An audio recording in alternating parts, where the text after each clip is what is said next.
రోజా గారు కూడా వచ్చినారు. ఈరోజు మా అందరి ప్రియతమ నాయకుడు మాజీ ముఖ్యమంత్రి అయిన జగన్మోహన్ రెడ్డి గారి పుట్టిన రోజు. రాష్ట్రమంతా కూడా వైఎస్ఆర్ కాంగ్రెస్ పార్టీ అభిమానులు, కుటుంబ సభ్యులు, కార్యకర్తలు, నాయకులు అందరికీ పండుగ రోజు. నిజంగా చాలా హ్యాపీగా ఉంది.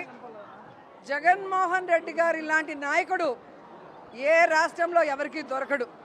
అనునిత్యం పేద ప్రజల గురించి ఆలోచిస్తాడు.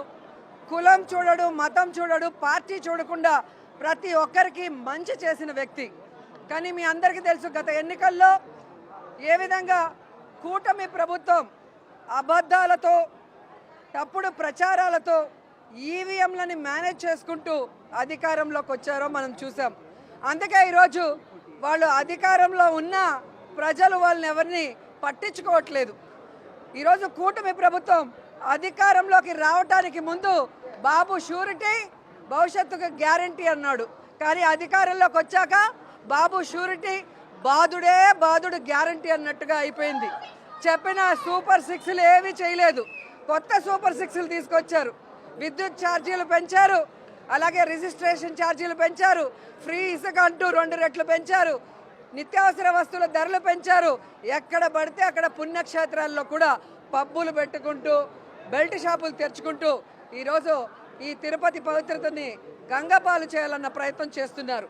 కానీ జగన్మోహన్ రెడ్డి గారికి అండగా మా చిత్తూరు జిల్లా అధ్యక్షుడి గారి ఆదేశాల మేరకు ఇక నుంచి ప్రజల పక్షాన నిలబడి ప్రజల సమస్యలకు పోరాటానికి మేమందరం కూడా అడుగులో అడుగు వేస్తూ మళ్ళీ జగనన్నని ముఖ్యమంత్రిని చేసేంత వరకు కూడా ఈ పోరాటాలు ఆపమని కూడా ఈ సందర్భంగా తెలియజేసుకుంటున్నాం.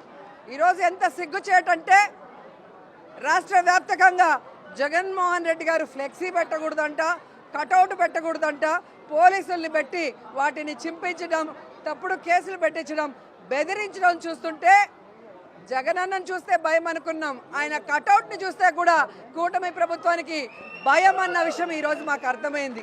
ఈరోజు మాకు ఇన్ని సీట్లు ఉన్నాయి, అన్ని సీట్లు ఉన్నాయని చెప్పుకుంటున్నా లోపల భయం, ధైర్యం లేకుండా ఇలా అఫీషియల్స్ని పెట్టుకొని దౌర్జన్యం చేయడం చూస్తుంటే కూటమి ప్రభుత్వం మీద జాలేస్తుంది. వాళ్ళకి సూటిగా మేము హెచ్చరిస్తున్నాం.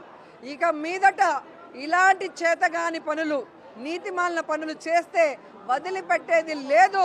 ఇంతకు ఇంత వడ్డీతో కూడా ఇచ్చేస్తామని కూడా ఈ సందర్భంగా తెలియజేసుకొని అన్నకి ఆ వెంకటేశ్వర స్వామి ఆయురారోగ్యాల్ని ప్రసాదించి ఈ దొంగలందరినీ కూడా ఎదుర్కొని నిలబడే విధంగా మళ్ళీ తొందరగా ఆయన అధికారంలో ముఖ్యమంత్రిగా వచ్చే విధంగా చేయమని వెంకటేశ్వర స్వామిని మనస్ఫూర్తిగా వేడుకుంటున్నాను. జై జగన్, జై జై జగన్.